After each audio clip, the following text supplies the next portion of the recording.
ये प्रवेश द्वार में प्रवेश करते हुए बोलते हैं जी। ये जो बाजार हैं ये थाईलैंड के हैं।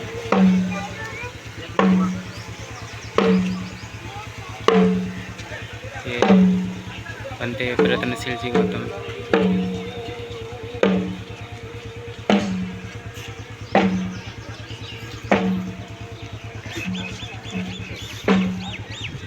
गौतम की क्या पहचान?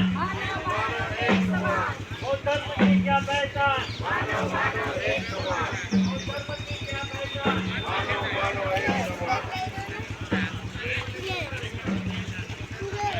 उपासक उपासिकाएँ जो आए हैं और ये सौरभ और माँ राजस्थान से।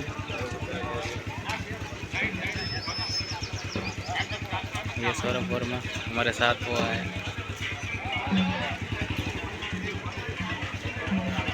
देखो जो लकड़ी लिए हुए हैं उपासक है, ये डॉक्टर है।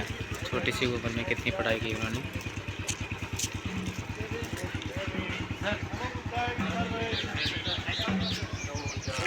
ये सभी उपासक आ रहे हैं।